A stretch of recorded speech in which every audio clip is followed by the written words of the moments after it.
Oke, selamat sore para wargi Hanya Wacana. Kami dari kawan-kawan Hanya Wacana ingin menghadirkan tradisi baru ya, yang mungkin ini juga semacam mengkampanyekan dunia literasi gitu. Kali ini kita di podcast perdana akan ngobrolin apa sih pentingnya buku gitu di zaman sekarang, karena semakin hari orang itu semakin satu persatu semakin meninggalkan pentingnya buku gitu, atau nilai-nilai positif dalam buku itu sendiri. Oke, di tengah-tengah kita ada Nurul, ini dari belahan timur Bandung. Ada juga Kang Hawe sebagai ilustrator ya. Siap. Sambil menggambar kondisi yang carut marut gitu. Ada juga Jarjit ini sebagai kuncinya kedai jante gitu ya. Kita akan ngobrol ya, ngalor ngidul tentang pentingnya buku gitu. Oke, kalau bagi saya mungkin ya, kenapa buku itu penting untuk sekarang ya? Saya kira pertama saya nggak bisa dilepaskan dengan memori kolektif beberapa tahun ke belakang gitu ya. Karena buku ini sebagai salah satu upaya untuk menjaga kewarasan. Kedua, juga buku ini ada bertalian atau bertautan dengan kondisi fisik saya. Tapi dengan buku, bagi saya itu semacam obat ya, obat secara tidak langsung untuk membuat saya bisa membaik ya secara fisik. Nah itu saya kira kenapa sampai sekarang buku bagi saya dianggap penting. Kita akan tanya pendapat dari Nurul, Jarjit juga sama Kang Awe. Kira-kira gimana nih pengalaman teman-teman terkait atau pendapat teman-teman terkait buku ini gitu. Penting nggak kira-kira untuk zaman sekarang? Coba dari Nurul gimana? Saya mah sebagai orang yang oldies ya kan ya asik. Oldies. Jadi pasti masih suka sesuatu yang fisikal gitu, yang bisa dipegang, terus bisa dicoret-coret, mungkinnya dilipat gitu, ada interaksinya. Jadi pasti buku fisik sih. Terus jadi kalau misalnya dikasih buku ya ke anak-anak, itu teh kayak sesuatu yang baru gitu bagi mereka teh, karena mungkin jarang juga gitu ya mereka berinteraksi dengan buku fisik sih terutama. Gitu. Kebanyakan sekarang kan kalau anak-anak mau baca itu bacanya yang ini Kang, yang elektronik, Wattpad sekarang mah. Kira-kira menurut Kang Awe gimana Kang? Saya pernah pakai Piranti Mutakhir untuk baca buku elektronik. Cuma kuat 2 bulan.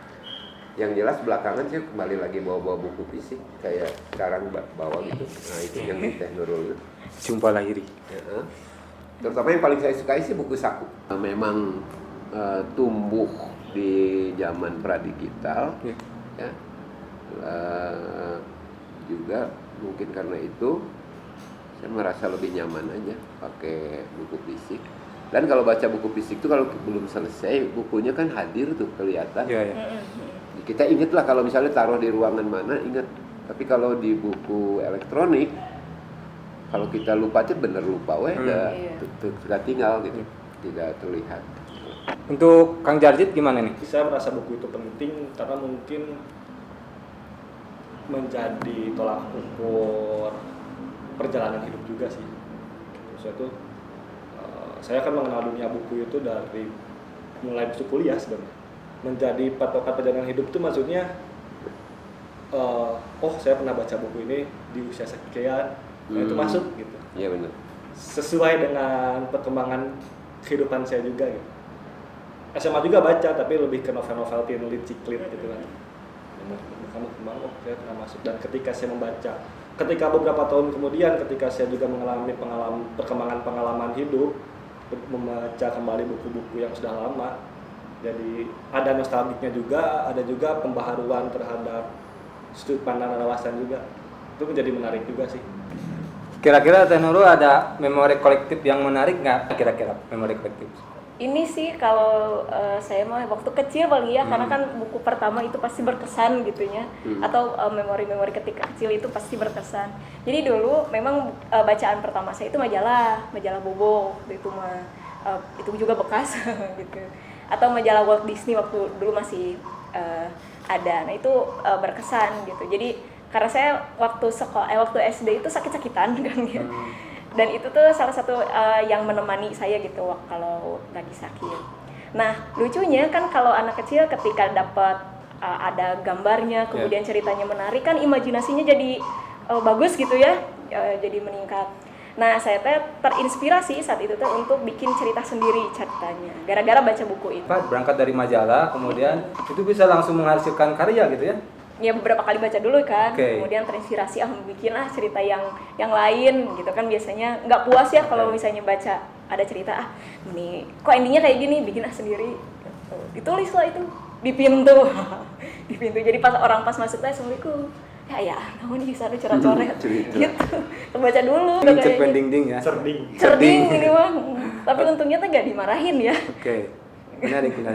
Kalau Kang Hawi gimana Kang? Ada memori kolektif? Saya kebetulan kalau saya di rumah tuh ada, ayah saya buka taman bacaan. Oke. Jadi udah merasa akrab dengan buku sejak sebelum masuk sekolah formal. Ada buku berbahasa Sunda, buku bahasa Indonesia, ada fiksi, ada catatan jurnalistik, semacam itulah, buku-buku bacaan umum yang bisa disewa oleh masyarakat, oleh tetangga gitu ya, oleh masyarakat umum. Jadi mungkin pengaruh itu. Ya. Jadi dulu sih awalnya buka gambarnya, buka gambar-gambar ilustrasi, paling nggak begambar jilid. Jadi ibu saya punya kebiasaan, mungkin supaya awet ya si buku itu, dia kasih sampul lagi dengan kalau nggak salah kertas enog saya nyebutnya itu, atau kertas yang tipis, kertas wajit. Oh iya. Lalu kalau kertasnya cukup tebal, ibu nuliskan judul buku dengan tulisan tangan dengan pulpen yang rapi sekali gitu, kayak gitu. Nah saya sejak kecil, jadi udah rapi sama ibu itu, saya bongkar lagi. Lihat gambarnya, apalagi kalau bukunya ada ilustrasinya. Ya. Seingat saya itu salah satunya misalnya novelnya Ahmad Bakri itu, ya, buat anak-anak. Ya. Kabandang Kuda Lumping, cerita tentang anak yang Tersesat. karena ngikutin rombongan pengamen kuda lumping itu sampai keluar kota gitu. Nah, itu ada gambarnya, saya senang sekali. Saya buka-buka terus dicoret-coret meniru gambar yang ada di buku gitu ya. Lambat laun jadi ya belajar baca akhirnya, dibimbing oleh kakak saya yang sudah masuk sekolah. Jadi ketika saya masuk SD itu udah bisa dikatakan bisa membaca gitu. Paling nggak udah mengakrabi buku gitu. Jadi sudah terbiasa ya karena itu jejaknya. Oke.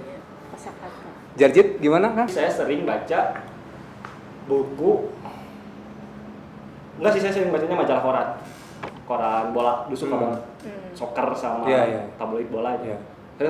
Saya itu waktu SD mulai kelas 5 itu sering banget beli buku itu. Utamanya cuma satu sih, dari posternya. Oke, ini hampir sama ya, Jarjit. Dulu saya ingin menceritakan dulu ya, saya memori kolektif.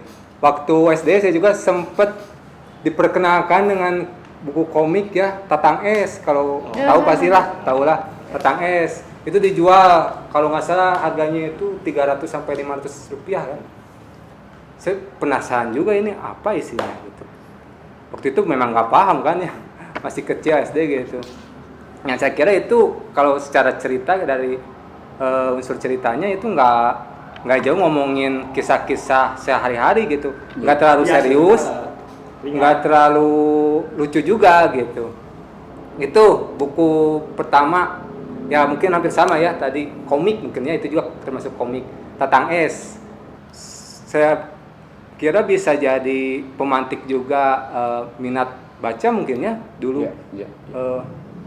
Ya itu visual sih, memang visual. Jadi visual penting juga. Mungkin saya selang suka baca bukunya jauh banget ya dari SMP, kemudian jeda ke kelas 3 Alia, mungkin kelas 3 SMA itu baru suka lagi baca. Karena dulu itu saya berada di lingkungan orang-orang soleh. Ketika mereka ngomongin fikih, ngomongin Islam dan sebagainya, saya pelengap-pelengap apa ngomongin apa. Disitu mulai terpantik untuk membaca sedikit-sedikit lah gitu.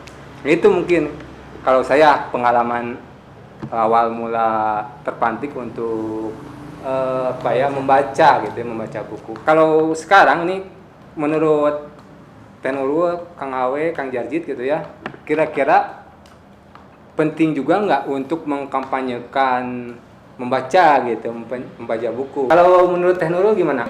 Masih penting karena kan tadi kita ngobrolin tentang ternyata buku itu bermanfaat gitu ya secara personal. Tapi mungkin caranya yang akan beda gitu.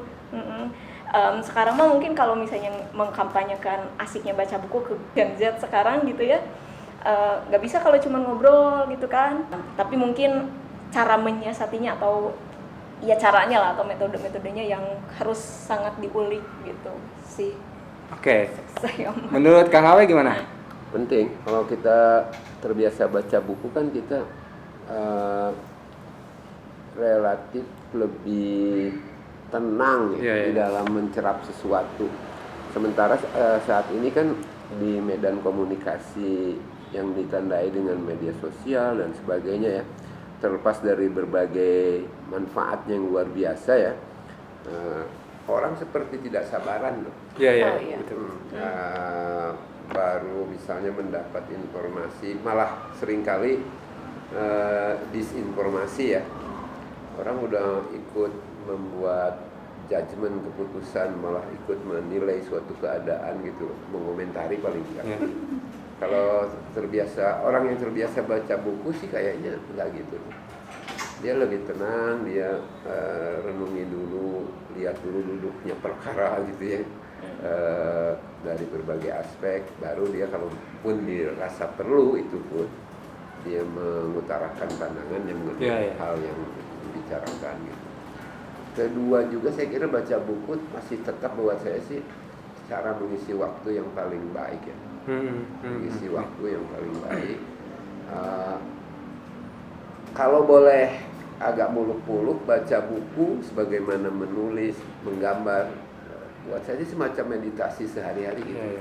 Mencoba berempati kepada pikiran orang lain, coba mencari memahami apa yang dia sampaikan gitu. Apalagi membaca fiksi. Fiksi kita mencoba masukkan ke dalam situasi diri tokoh-tokoh cerita gitu ya, meskipun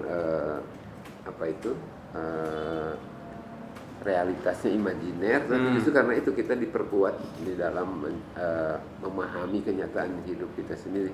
Jadi bahkan untuk memperkaya batin lah, ibadah batin, untuk pengembangan diri juga sih.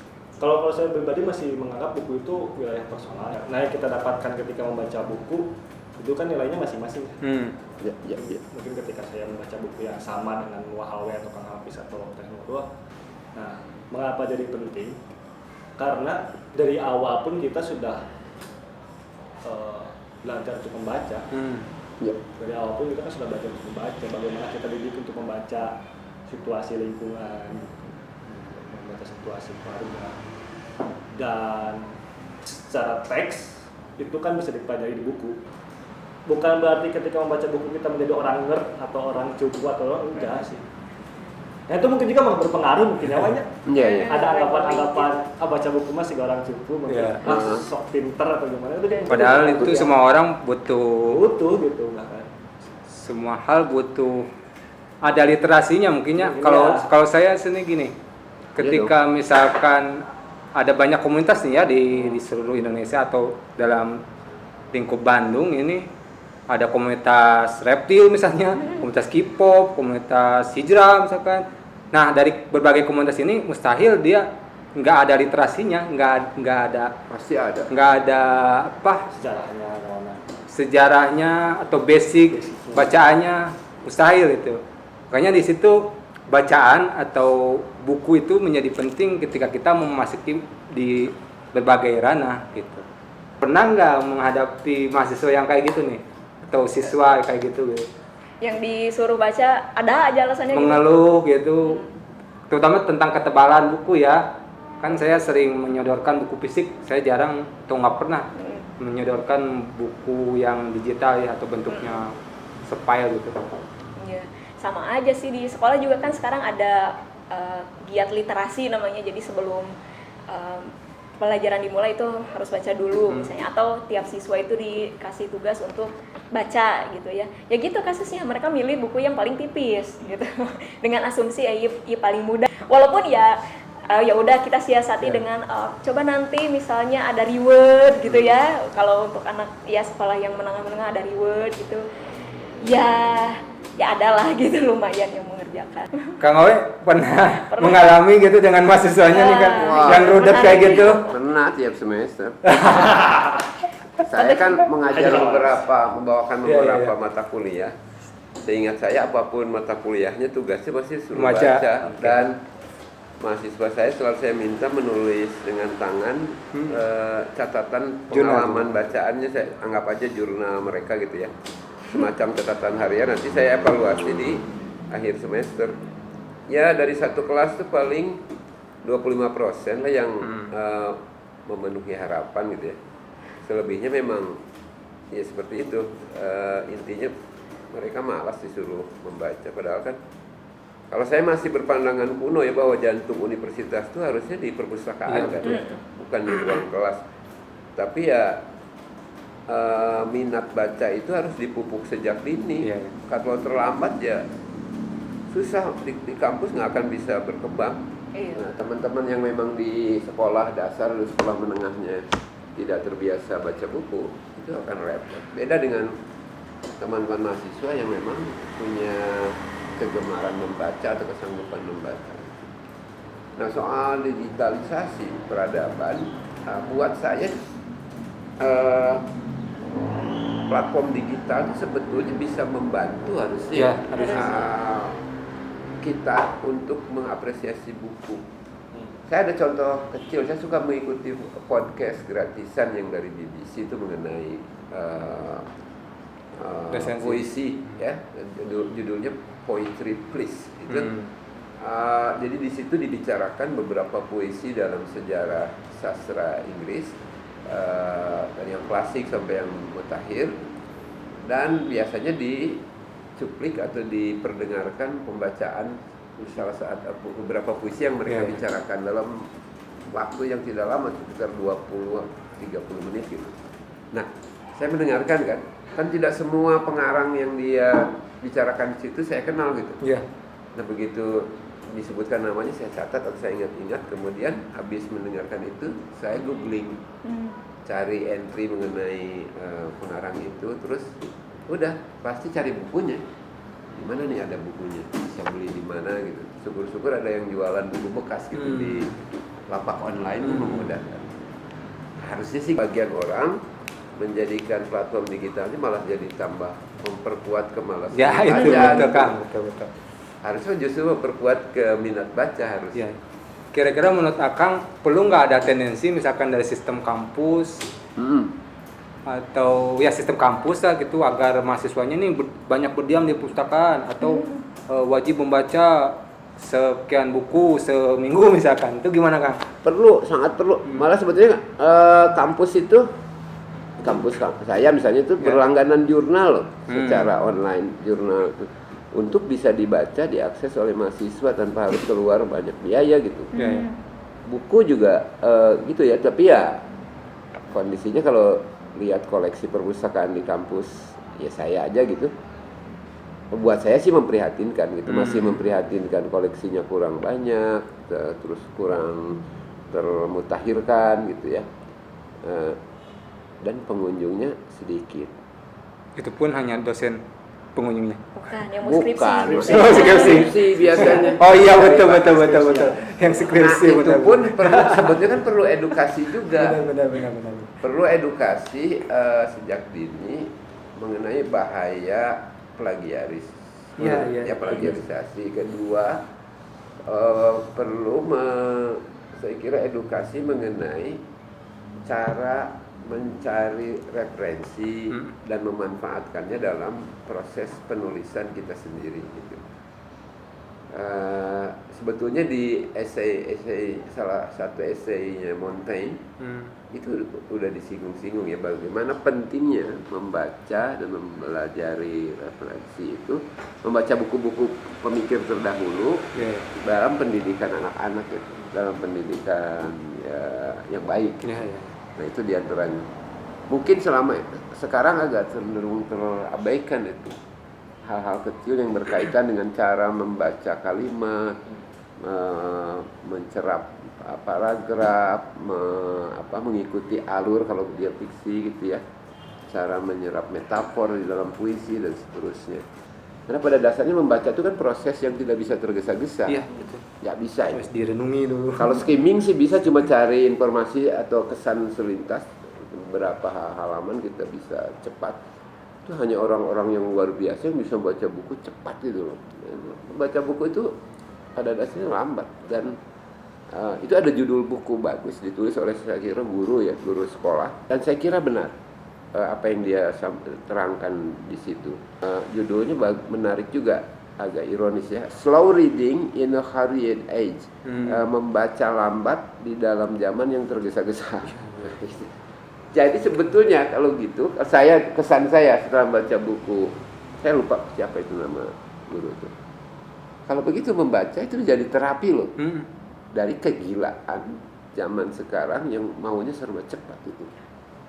Nah, sekarang orang sebuah tergesa-gesa. Saya sering lihat orang Indonesia meletakkan ponsel di sela-sela helmnya gitu. Seolah-olah dia tidak punya sambil naik motor mengerikan sekali. Atau sambil gini, nyetir sambil. Seolah-olah tidak ada waktu untuk berhenti dulu membaca email, baca. Kenapa harus dimanfaatkan dalam satuan waktu gitu? Menulis juga gitu.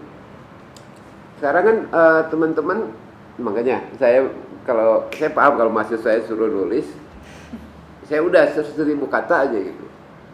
Saya selalu sarankan stay offline, matikan dulu itunya, akses ke internetnya, karena kalau enggak terpecah konsentrasinya. Betul. Sekarang tuh orang nggak tahan, bukan membaca sebetulnya, bukan reading, tapi scrolling. Orang tuh nggak tahan scrolling dalam satu objek bacaan tekstual gitu, setengah jam dengan konsentrasi ke situ semata gitu. Sekarang pada saat yang sama dia baca, dia ingin mengomen juga, artinya nulis, baca dan nulis sekarang kesatukan waktunya.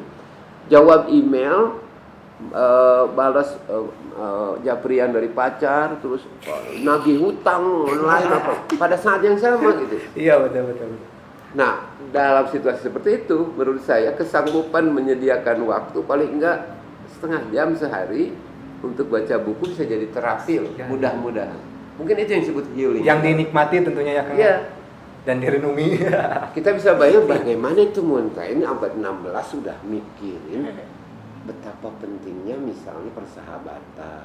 Hal-hal yang mungkin dianggap sepele aja Padahal itu sehari-hari.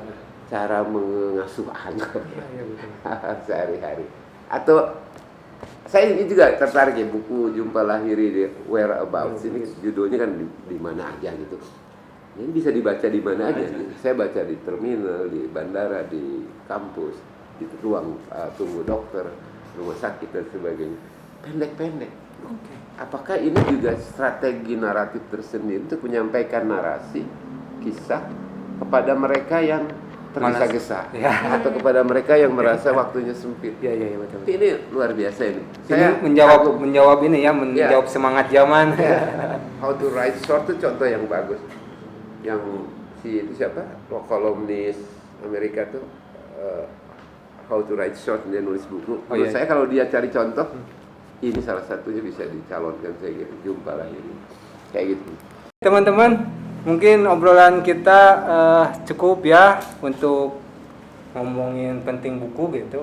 Ini karena perdana ini ya apalagi yang perlu diomongkan, tentunya gerbang untuk ke pembaca teman-teman yang mencintai buku khususnya. Jadi nanti ke depannya teman-teman insya Allah ya setiap kita menghasilkan konten ingin menghadirkan bacaan-bacaan yang nantinya kita diobrolkan juga di sini gitu. Umpamanya nanti minggu selanjutnya nih atau di podcast selanjutnya kita akan bahas buku ateis misalkan, atau bahas buku apa lagi yang klasik-klasik pokoknya ya yang menarik gitu. Bisa aja tapi bisa submit nggak mereka? Bisa. Nanti tulis aja di kolom komentar. Oke, mau Kita bahas ngobrolin apa. karya dia. Ngobrolin aja karya gitu, karya klasik yang Ramadan Kahai. itu bisa Menarik. yang menarik, yang memang di zaman sekarang mungkin kurang dihadirkan. Nah, kita Iya. mencoba untuk menghadirkan kembali, represent gitu ya, Iya. menghadirkan kembali buku-buku itu. Itu teman-teman. Oke, saya Hafid Azhar. Tadi saya belum memperkenalkan diri. Teh Nurul, Kang Hawe, dan Jarjit ya. Terima kasih. Sampai bertemu nanti di podcast selanjutnya.